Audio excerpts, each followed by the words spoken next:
presidente eleito do STF, ministro Ricardo Lewandowski, será o 45º presidente do Supremo Tribunal Federal desde o início da República. A ministra Carmen Lúcia vai ser empossada vice-presidente do Supremo e também tem uma carreira que começou cedo no Judiciário.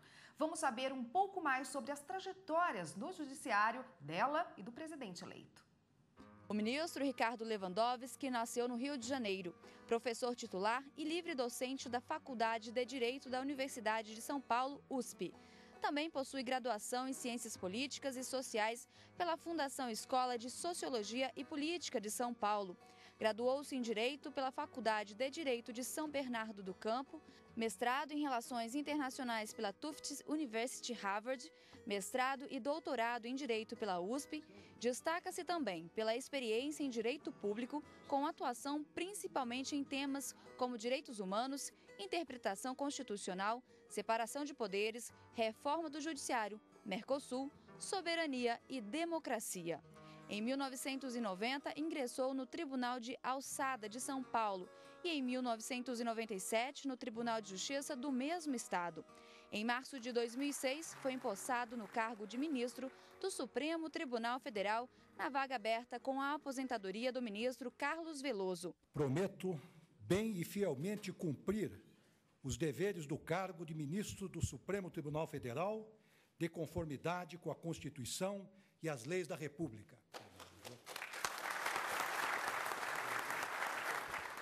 Em 31 de julho deste ano, assumiu interinamente a presidência do STF. Foi empossado ministro do Tribunal Superior Eleitoral em maio de 2009. Assumiu a presidência da Corte Eleitoral em abril de 2010 e acompanhou as eleições gerais daquele ano. Participou de julgamentos de grande repercussão, tanto no TSE quanto no STF, foi um dos defensores da aplicação da Lei da Ficha Limpa nas eleições de 2010. Foi relator de processos que tratam de cotas raciais no ensino público, em que o Supremo Tribunal Federal decidiu pela constitucionalidade do sistema de reserva de vagas nas universidades públicas, com base em critério étnico-racial, bem como para estudantes do ensino público. Propôs a súmula vinculante que proíbe o nepotismo no Executivo, Legislativo e Judiciário. Em 13 de agosto deste ano, foi eleito presidente do Supremo Tribunal Federal. Carmen Lúcia Antunes Rocha, mineira de Montes Claros, formou-se em Direito pela Pontifícia Universidade Católica de Minas. É especialista em Direito Empresarial pela Fundação Dom Cabral e mestre em Direito Constitucional pela Universidade Federal de Minas Gerais. Foi procuradora do Estado de Minas Gerais, membro da Academia Internacional de Direito e Economia e professora titular de Direito Constitucional da PUC Minas. É autora e coordenadora de diversos livros e colaboradora em obras coletivas sobre direito, além de ter dezenas de artigos em publicações especializadas. Em junho de 2006, tomou posse como ministra do Supremo Tribunal Federal, com a aposentadoria do ministro Nelson Jobim. Prometo bem e fielmente cumprir os deveres do cargo de ministro do Supremo Tribunal Federal, de conformidade com a Constituição e as leis da República. A ministra Carmen Lúcia foi empossada como ministra titular do Tribunal Superior Eleitoral em novembro de 2009 e assumiu a presidência da Corte Eleitoral em abril de 2012. No Supremo Tribunal Federal, foi relatora de processos como a ação direta de inconstitucionalidade 4.543, que questionava um artigo de lei que obrigava a impressão do voto na urna eletrônica. O voto dela foi seguido por unanimidade.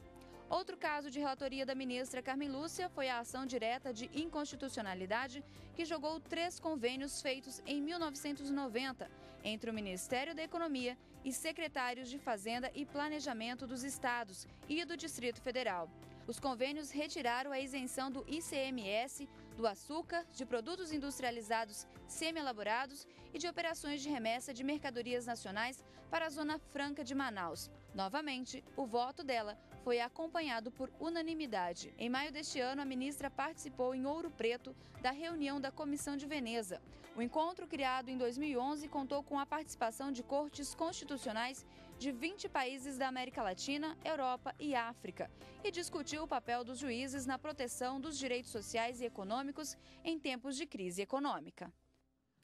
Bom, e para falar do regimento interno da Suprema Corte do Supremo Tribunal Federal, que estabelece a composição e a competência do órgão e regula os processos de julgamentos da Corte, está aqui no estúdio a consultora jurídica da TV Justiça, Gisele Reis. Boa tarde, Gisele. Boa tarde a todos. Bom, toda a cerimônia de posse, bem como a eleição dos presidentes e também da vice-presidente, né, estão previstas no regimento interno. Estão, sim. É importante mencionar que o regimento interno, inclusive, prevê que para essa solenidade existe, então, uma sessão solene, efetivamente, que é a sessão designada para a posse tanto do presidente quanto do vice-presidente da mais alta corte do país. De acordo com o regimento interno do Supremo Tribunal Federal, todo o cerimonial, que são aqueles protocolos que devem ser observados no momento dessa realização da posse, nesse evento solene, eles são definidos por um ato do presidente. Existe, então, uma resolução do Supremo Tribunal Federal, é a resolução 263 de 2003, ela foi alterada em 2004. Então, é nessa resolução que se trata sobre o cerimonial que deve ser seguido nessa sessão solene. Entre os dispositivos que nós encontramos nessa resolução está, por exemplo, o convite que é feito às autoridades e personalidades, como, por exemplo, o presidente da República, vice-presidente da República, ministros do Estado, ministros aposentados, ministros dos demais tribunais superiores, dentre outros. Em relação à composição da Corte, a própria Constituição Federal estabelece: a Corte se compõe de 11 ministros, esses ministros são nomeados pelo presidente da República após a aprovação feita por maioria absoluta do Senado.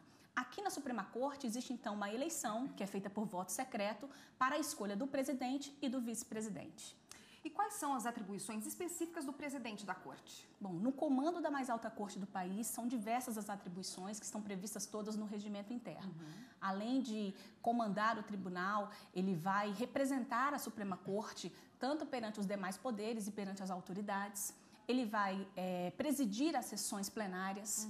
É ele também que acaba despachando os processos naquele período de recesso ou de férias forenses. Então, as decisões urgentes, quando o tribunal entra em recesso forense ou no período de recesso judiciário, elas são tomadas pelo presidente do Supremo Tribunal Federal. É o próprio presidente também que acaba executando e fazendo valer todas aquelas decisões, deliberações que foram tomadas pelo tribunal nas sessões administrativas. Então, tem uma série de prerrogativas que são atribuições próprias do presidente. Uma outra que eu poderia citar é em relação ao voto de qualidade. Então, naqueles casos em que há empate, né, nos julgamentos feitos pelo plenário, em que há empate e o próprio regimento interno não traga uma previsão de solução de modo diverso, e esse empate ele acaba acontecendo em razão de impedimento ou suspeição de ministro ou por vaga, né, o tribunal não está com a sua composição completa.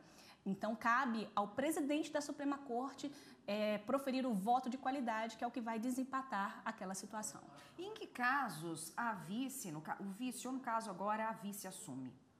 Bom, tanto o vice-presidente, né, e como você mesmo destacou, nesse momento nós vamos ter aí à tarde a posse da ministra Carmen Lúcia, de acordo com o regimento interno, ela vai substituir o presidente naquelas hipóteses de licença, impedimento ou qualquer ausência, seja ela temporária ou eventual.